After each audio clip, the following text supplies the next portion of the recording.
নমস্কাৰ নতুন এটা ভিডিঅ'লৈ আপোনালোক সকলোকে স্বাগতম জনাইছো।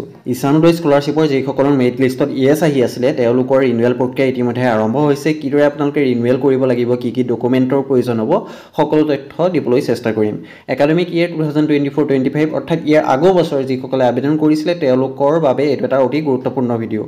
বহুতে ভাবি আছে যে মোৰ নো আছে আকৌ ইয়েছ হ'ব নেকি, বহুতখিনি কনফিউজন আছে। বহুতৰ ভিডিঅ'ত কৈ আছে যে 5000 ষ্টুডেণ্টৰহে মেৰিট লিষ্ট আহিছে, বাকীসকলৰ আহিব বাকী আছে, বা কাট অফ আপোনাৰ 85 গৈছে, 82 গৈছে। আজি এই ভিডিঅ'ত প্ৰপাৰ ডিটেইলছ দিম আপোনালোকক, ক্লাছ কাট অফ আপোনালোকৰ কিমান গৈছে।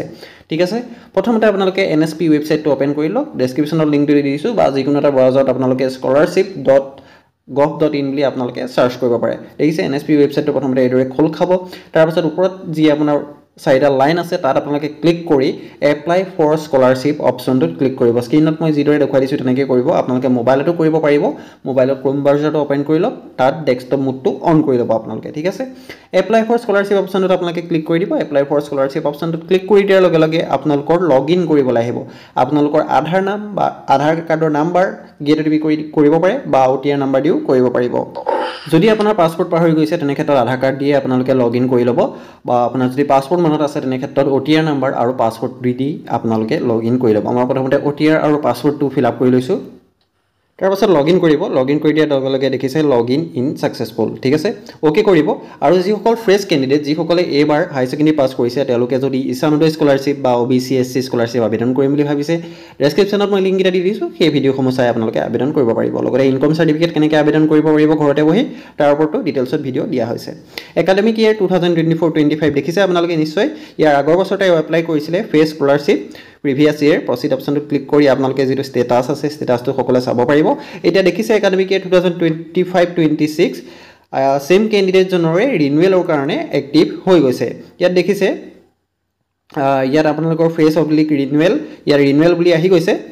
এতিয়া আপোনালোকৰ যিসকলৰ মেৰিট লিষ্টত ইয়েছ আছিলে তেওঁলোকে ৰিনিউৱেল প্ৰক্ৰিয়াটো কৰিব পাৰিব। ঠিক আছে, তাৰপাছত আপোনালোকে তললৈ স্ক্ৰল কৰিব। ইয়াত দেখিছে আপোনালোকৰ একাডেমিক ইয়েৰ যিসকলৰ ইয়েছ আছে তেওঁলোকে সোনকালে চেক কৰক।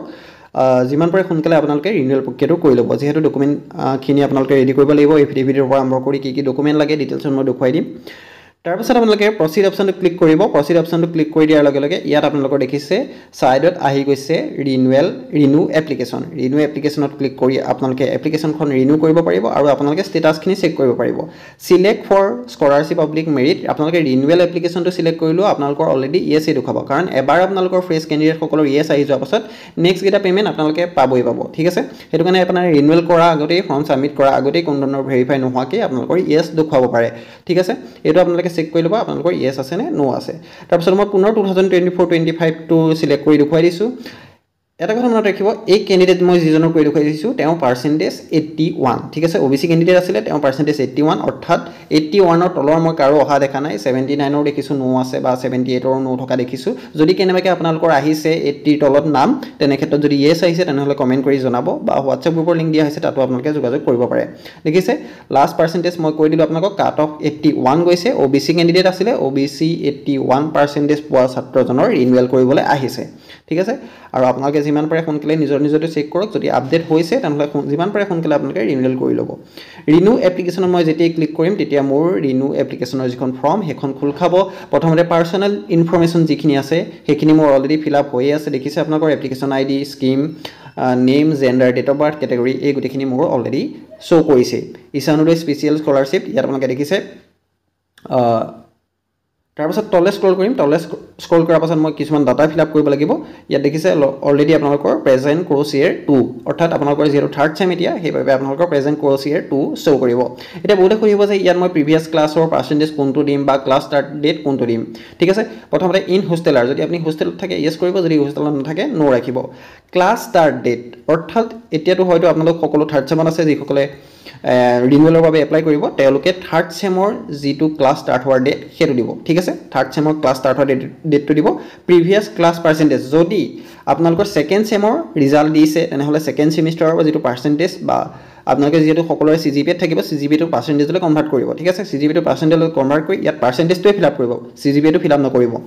তাৰপাছত যিসকলে ছেকেণ্ড ছেমৰ ৰিজাল্ট দিছে তেওঁলোকে সেকেন্ড সেমৰ যেটো পাৰ্চেন্টেজ সেটো ফিল আপ কৰিব আৰু যিসকলৰ ৰিজাল্ট নাই দিয়া সেকেন্ড সেমৰ ধৰি লওক আপোনাৰ সেকেন্ড সেমৰ ৰিজাল্ট নাই দিয়া ফাৰ্স্ট সেমৰটো দি থৈছে তেতিয়া আপোনালোকে ফাৰ্স্ট সেমৰটো ফিল আপ কৰিব ফাৰ্স্ট সেমৰ আপোনাৰ পাৰ্চেন্টেজ কিমান আছিল বা দুদিনমান ৱেইট কৰি দিব পাৰে আপোনালোকে 3-4 দিন বা এসপ্তাহমান ৱেইট কৰি চাব পাৰে তাৰ পাছত আপোনালোকে ফিল আপ কৰিব যেটো ডকুমেন্টখিনি ৰেডি কৰোতে আপোনালোকৰ টাইম লাগিব পাৰে এতিয়া আপোনালোকে যিকোনো এটা ফিল আপ কৰি ৰাখিব পাৰে তাৰ পাছত ৰোল নাম্বাৰটো দিব লাগিব বৰ্তমান যেটো ক্লাছত আছে প্ৰেজেন্ট ক্লাছ যোনটো আছে যদি আপুনি থাৰ্ড সেমৰ আছে থাৰ্ড সেমৰ আপোনাৰ ৰোল নাম্বাৰটো কিমান আছিল এই ডাটাখিনি আপোনালোকে ফিল আপ কৰিব লাগিব ঠিক আছে থাৰ্ড সেমৰ ক্লাছ কেতিয়া ষ্টাৰ্ট হৈছিল থাৰ্ড সেমৰ ৰোল নাম্বাৰ সেকেন্ড সেমিষ্টাৰ আপোনাৰ পাৰ্চেন্টেজ বা সেকেন্ড সেমিষ্টাৰ যদি ৰিজাল্ট নাই দিয়া তেনেহলে ফাৰ্স্ট সেমিষ্টাৰৰ পাৰ্চেন্টেজ তাৰ পাছত আপোনালোকে ডকুমেন্ট কি আপলোড কৰিব লাগিব ভালদৰে চাই লওক আন্ডাৰটেকিংখন দিব লাগিব অৰ্থাৎ আপুনি এফিডেভিটখন পুনৰ বনাব লাগিব আপুনি এফিডেভিট আপলোড কৰিব লাগিব ফাৰ্স্ট যেতিয়া আপোনালোকে ফ্ৰেছ এপ্লাই কৰিছিলে তেতিয়াও নিশ্চয় এফিডেভিট দিছিলে সেই এফিডেভিটখন যেনেকৈ বনাইছিলে সেম আপোনালোকে সেম প্ৰসেছত আপোনালোকে এফিডেভিটখন বনাব লাগিব এডভোকেটৰ লগত যোগাযোগ কৰিব এডভোকেটৰ লগত যোগাযোগ কৰি আপোনালোকে এফিডেভিটখন বনাই ভালদৰে স্ক্যান কৰি পিডিএফ আকাৰে 20 to 200 KB ভিতৰত ইয়াত আপলোড কৰিব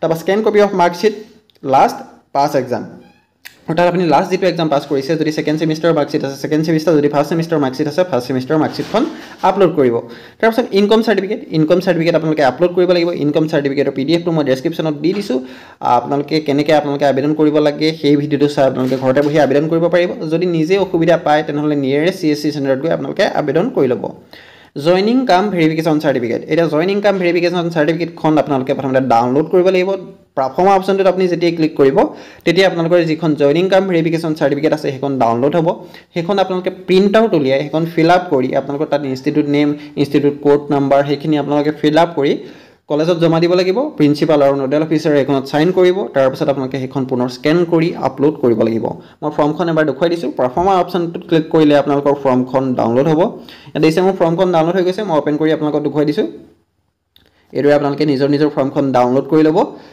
ইয়াত দেখিছে মোৰ ফৰ্মখন ওপেন হৈছে এই ফৰ্মখন আপোনালোকে প্ৰিন্ট আউট কৰিব প্ৰিন্ট আউট কৰাৰ পাছত যিমানখিনি ডাটা আছে সেই গোটেই ডাটাখিনি আপোনালোকে ফিল আপ কৰিব যেটো নাজানে হেতু আপোনালোকে ইনষ্টিটিউটত খবৰ কৰি ভালদৰে শুদ্ধকৈ ফিল আপ কৰিব ভুলকৈ নকৰিব যদি আপুনি নিজে নাজানে তেনেহলে আপোনালোকে কলেজ কৰ্তৃপক্ষৰ লগত যোগাযোগ কৰি তাৰ পৰা আপোনালোকে ডাটাখিনি লৈ পেলাহে ফিল আপ কৰিব এইখিনি ডকুমেন্টে লাগিব নিশ্চয় আপোনালোকে দেখিছে বোনাফাইড সাৰ্টিফিকেট নালাগে বোনাফাইড সাৰ্টিফিকেটৰ অপচনটো দিয়া নাই জয়নিং কাম ভেৰিফিকেশন সাৰ্টিফিকেটখন দিলেই হৈ যাব আৰু যিসকলে এবাৰ পাস কৰিছে তেওঁলোকে যদি আবেদন কৰিম বুলি ভাবিছে সোনকালে আবেদন কৰক লিংক ডেসক্ৰিপচনত দি ৰাখিছো কিদৰে OTR ৰেজিষ্ট্ৰেচন কৰিব লাগে কিদৰে এপ্লাই কৰিব লাগে সম্পূৰ্ণ প্ৰসেছখিনি দেখুৱাই দি ৰখা হৈছে তাৰ পাছত সেভ এণ্ড নেক্সট কৰি আপোনালোকে সাবমিট কৰি দিলে আপোনালোকৰ হৈ যাব যেহেতু মোৰ ওচৰত ডকুমেন্টখিনি বৰ্তমান ৰেডি নাই মই ফাইনেল সাবমিটটো কৰি নদখুৱাম এইদৰে আপোনালোকে এইখিনি ডকুমেন্ট ৰেডি কৰি আপোনালোকে আবেদন কৰিব পাৰিব যিসকলৰ মেৰিট লিষ্টত ইয়েস আছিলে তেওঁলোকে অতি সোনকালে চেক কৰক তেওঁলোকৰ ৰিনিউৱেলটো আহিছে নে নাই যদি আপোনালোকৰ মেৰিট লিষ্টত ইয়েস আছে ৰিনিউৱেলটো যদি শো কৰা নাই তেনেহলে NSP হেল্পলাইন নম্বৰত যোগাযোগ কৰিব পাৰে যদি কিবা অসুবিধা পায় কমেন্ট কৰিব বা WhatsApp গ্ৰুপৰ লিংক ডেসক্ৰিপচনত দিয়া হৈছে তাতো জয়েন হৈ মেছেজ কৰিব পাৰে